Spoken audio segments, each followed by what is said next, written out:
The Fukushima catastrophe is probably the worst nuclear disaster in human history.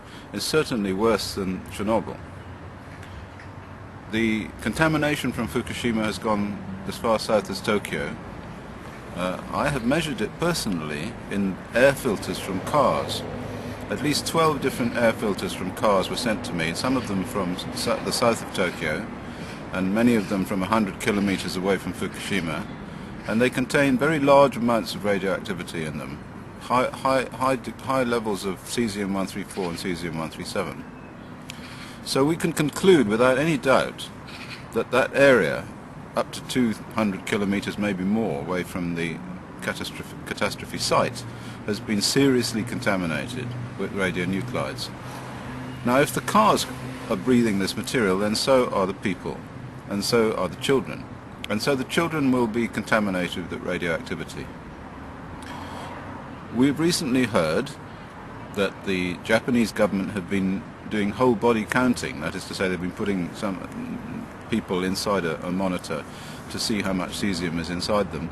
And apparently the levels of cesium are sufficient for them to say that there's no problem, that there are not going to be any increases in ill health.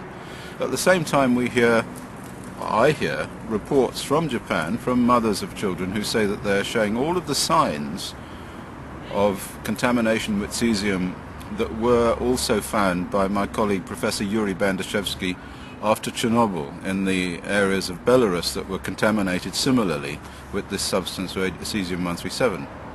And what it did there was that it went into the heart muscle and it caused conduction difficulties and destroyed heart muscle. So the children in Belarus were suffering heart attacks and arrhythmias. That's when the heart doesn't beat properly.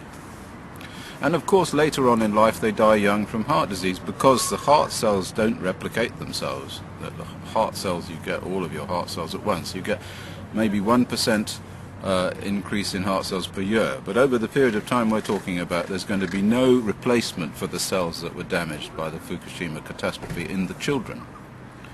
So we have two different points of view here. We have the point of view of the Japanese government, who are ignoring it, who are making these superficial measurements of cesium in the whole bodies of the children and the people, and are saying that these concentrations are not sufficient to cause any problems. Well, of course, this is an argument that's going on and on. It's like a tennis match, goes backwards and forwards. You know, the independent scientists say there's a problem, and the government and the nuclear scientists say there's no problem. Of course, the real problem is that we have to do something about it. I mean, I am a father. I have 7 children. I have 11 grandchildren. And I can't sit back and just let this go on with us in some sort of silly tennis match between us and the pro-nuclear scientists who are trying to save the industry from collapse. And all the time the children are getting more and more sick, and they're building up this level of radioactive damage, which will result in them getting sick and dying with cancer, heart disease, whole range of illnesses that were all discovered after Chernobyl. And it's not as if this is something new. We know what's going to happen. We absolutely know what's going to happen. We have looked very closely at the health effects of people who were exposed to these same radionuclides after the Chernobyl accident in the same quantities. Not as many people, I have to say, which is why Fukushima is a worse disaster. So I decided we had to do something, and I was contacted by some people in Japan who said, what can we do? So instead of just moaning about it, we decided to do something. Now, there are actually some things that we can do. The first thing we can do is we can actually measure the radionuclides ourselves, because frankly we do not believe what the Japanese government is coming out with. We don't think that they're right. I mean, I've measured more radioactivity in a car air filter than they are measuring in a child. And the car breathes air in the same way as the child breathes air, so I don't really believe what they're saying. That's the first point. So we need to have independent testing. And secondly, we need to try and do something about these children who are being contaminated. There are two things we can do. The first thing is we can take them away from the areas of contamination and put them somewhere where it's reasonably safe.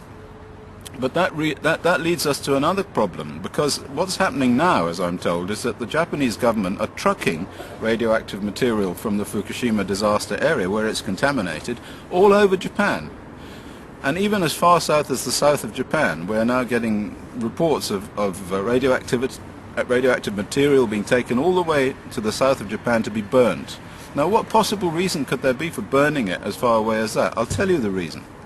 It's really quite sinister and horrifying. The reason is this, that eventually when these children start to die from leukemia, from other cancers, from heart disease, from whatever, their parents are going to want to go into court. They're going to want to sue the Japanese government, and they're going to want to have to say, in order to do that, these children were contaminated, and that's why they've got high levels of cancer. But of course, the only way that they can say that they've got high levels of cancer is to have a control group in an area that's not contaminated. For example, the south of Japan. So I believe that the project to take this material and burn it all over Japan is to destroy all of Japan, is to increase the cancer rate in the whole of Japan so that there will be no control group to which you can compare these children in the Fukushima area. So that's that point. So we want to take the children away anyway into some safe area. That's what we want to do. But the second thing that we can do, and this is also quite important, is we can try and block the material. We can try and block the absorption of the cesium and the absorption of the strontium-90 and the plutonium and the other substances that are not being measured, incidentally.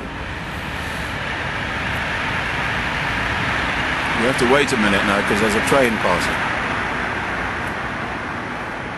I'm sitting on a children's playground here in Sweden. This is in Stockholm. And I decided to talk to you from here, from Stockholm, where there is a significant amount of radioactivity as well, I have to say, in the Baltic Sea. I measured this myself, but that's another question. So the second thing we can do is we can try and block the ingress of the radioactivity into the child's body. Now we know that we can do this with iodine, because iodine goes to the thyroid gland. We give them stable iodine, or at least we're supposed to. It turns out the Japanese government didn't. And then it stops the bad iodine, the radioactive iodine, from binding to the same sites. And then you can do the same thing with the other radionuclides. For uranium and plutonium and strontium-90, which are the most serious, and all of which they're not measuring, incidentally, and none of which can be measured with a whole body counter, because they're alpha emitters or beta emitters, we can block their attachment to the DNA by giving large amounts of calcium and magnesium, which binds to the DNA and keeps the strontium and the uranium off the DNA. So that's one thing that these children can do. They can take a tablet every day of stable calcium. And so we are going to produce tablets which contain stable calcium, which we will supply cheaply at the cost of production to parents of these children, so that they can take these tablets and block the ingress of these substances. And we're also working on another tablet which will block the ingress of cesium-137. Now, in order to do this, we have set up an organization in Japan called the Christopher Busby Foundation for the Children of Fukushima. And it has a website, and it's all in Japanese, and it's all being done by a colleague of mine who contacted me from Japan, called James Grand.